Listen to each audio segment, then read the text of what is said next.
Episode की starting में हम उसी शॉप की दूसरी साइड युवक को देखते हैं। वहाँ की वर्कर कहती है, वेलकम, आप वही कस्टमर हैं जिसने रिजर्वेशन किया है। हाँ, आपका शेड्यूल हमारे पास है। मैं वो प्रोडक्ट निकालती हूँ जिसकी बात आपने कॉल पर कही थी। फिर वो युवक को एक डायमंड रिंग दिखाती है, जिसे देखकर युवक हैरान हो जाता है। इसी के साथ हम एक फ्लैशबैक देखते हैं। युवक मीटिंग के बाद जा रहा होता है, तभी वो चोई को कुछ करता देखकर हैरान हो जाता है और उससे पूछता है, तुम क्या कर रही हो? चोई कहती है, उप्पा, तुम प्रपोजल के लिए पूरी तरह से तैयार हो, है ना? युवक सोचता है, ये अचानक से क्यों पूछ रही है, और हंसते हुए कहता है, तुम ऐसा क्यों पूछ रही हो? मेरे पास सब कुछ तैयार है, तुम्हें चिंता करने की ज़रूरत नहीं है। चोई कहती है, सच में मैं इसके लिए एक्साइटेड हूँ।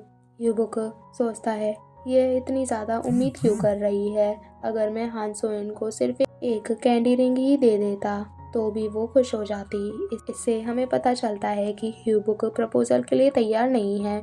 चोई उसे फ़ोन में कुछ दिखाते हुए कहती है, मुझे ये चाहिए। युवक उसे देखकर हैरान हो जाता है। चोई कहती है, ये वो एंगेजमेंट रिंग है जो मुझे चाहिए। युवक उस रिंग को देखकर सोचता है, सिर्फ इसे देखकर ही पता चल रहा है कि ये कितनी महंगी है, और कहता है, ओ, तुम्हारा मतलब वेडिंग रिंग? चोई कहती है, नहीं, यह बस एंगेजमेंट रिंग होगी। मैं तुम्हें लिंक सेंड कर रही हूँ ताकि तुम इसे देख लो। युवक अपना फ़ोन निकालकर रिंग को देखने लगता है और उसका प्राइस 50 मिलियन वॉन देखकर हैरान हो जाता है और सोचता है, ये किस तरह की एंगेजमेंट रिंग है? ये इतनी महंगी कैसे हो सकती है? चोई कहती है, मैं लॉन्ग टाइम से इस रिंग के साथ प्रपोज होने का ड्रीम देख रही थी। तुम मेरा ड्रीम सच करने वाले हो, है ना? ये सुनकर युवक की हालत और ख़राब हो जाती है। वो सोचता है, तुम मेरे साथ काम करती हो, तुम्हें मेरी सैलरी पता होनी चाहिए, और हंसते हुए कहता है, बिल्कुल। प्रेजेंट में युवक सोचता है, प्रपोजल बनाना कितना मुश्किल है, वेडिंग रिंग कितनी महंगी होगी, मैं सोच भी नहीं सकता। वर्कर कहती है, प्लीज कॉन्ट्रैक्ट के नीचे साइन कर दे। युवक कहता है, ओके। तभी वो कॉन्ट्रैक्ट में रिंग का प्राइस 5 मिलियन वॉन ज्यादा देखकर हैरान हो जाता है और पूछता है, इसका प्राइस थोड़ा अलग है, मुझे लगा था कि यह 50 मिलियन वॉन की होगी। वर्कर कहती है, हाँ, लेकिन आज हेडक्वार्टर ने इसका प्राइस बढ़ा दिया है। युवक कांपते हुए हाथ से सिग्नेचर करते हुए सोचता है, यह सिर्फ एक दिन में 5 मिलियन बढ़ गया, यह बस एक रिंग है। फिर वो अपने आप को शांत करते हुए कहता है, नहीं, शांत हो जाओ, कोई बात नहीं, हमारी शादी के बाद मुझे इससे ज़्यादा रिवॉर्ड मिलेगा। मुझे उसके बैकग्राउंड के बारे में ज़्यादा नहीं पता, लेकिन मैंने सुना है कि उसके फादर एक बिजनेसमैन हैं। वो हमेशा अब्रॉड में बिजनेस करने में बिजी रहते हैं। कम से कम वो इतने रिच तो हैं कि अपनी बेटी को किसी अच्छे कॉलेज में पढ़ा सकें और उसे एक लग्जरी अपार्टमेंट में रख सके। इसलिए ये श्योर है कि वो किसी नॉर्मल फैमिली से नहीं है। यह फ्यूचर के लिए एक इन्वेस्टमेंट है। अगर मैं अपने फादर इन लॉ की नज़र में अच्छा बन गया तो मैं अपना खुद का एक लॉ फर्म खोल सकता हूँ। युवक ये सोच ही रहा होता है, तभी वो वहाँ से सो-इन को जाते देखकर हैरान हो जाता है और सोचता है, हाँ, सो-इन वो यहाँ क्या कर रही है? उसके साथ वो कौन है? क्या वो किम ताe-जुन है? मैं उन्हें ठीक से नहीं देख पा रहा। और वर्कर की तरफ देखते हुए सोचता है, उनकी पैकिंग अभी तक पूरी नहीं हुई, उन्हें इतनी देर क्यों लग रही है? और वर्कर से पूछता है, एक्सक्यूज मी, क्या आप जल्दी कर सकते हो?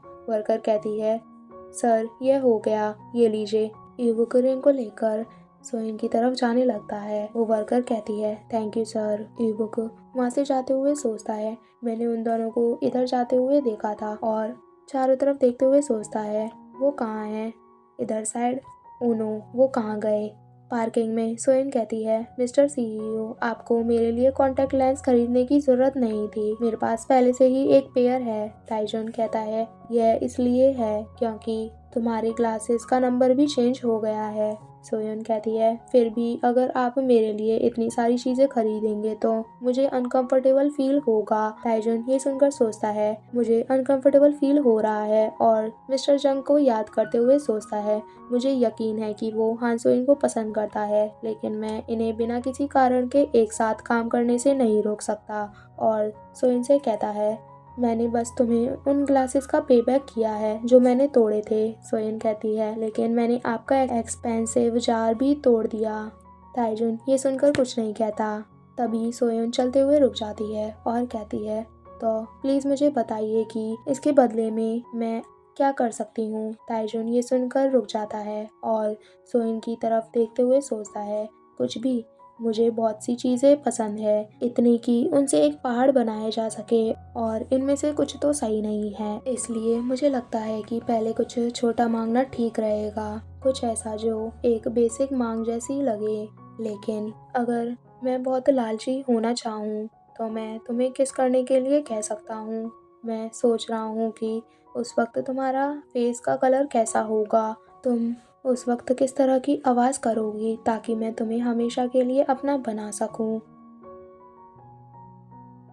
तो अब क्या क्या मुझे वो करना चाहिए? मुझे लगता है मुझे ऐसा नहीं करना चाहिए। मैं जानता हूँ कि ऐसा सोचना कितना गलत और सेल्फिश है, पर मैं तुम्हें फिर से दूर जाते हुए नहीं देखना चाहता। लेकिन मेरे पास इस रास्ते को चुनने के अलावा कोई और ऑप्शन नहीं है जिसके बारे में मैं जानता हूँ कि वो सबसे अच्छा है। ये सोचते हुए वो सोइन के क्लोज आ जाता है और थोड़ा सा नीचे झुककर कहता है, आई एम सॉरी, लेकिन मेरे लिए ऐसा कुछ नहीं है जो तुम कर सको, मैनेजर हान।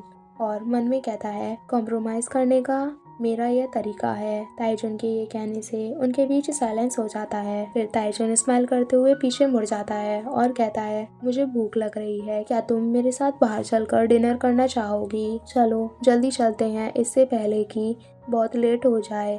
तभी सोयन कहती है, मिस्टर सीईओ, मुझे कुछ कहना है। मुझे लगता है मैं आपको पसंद करती हूँ मिस्टर सीईओ।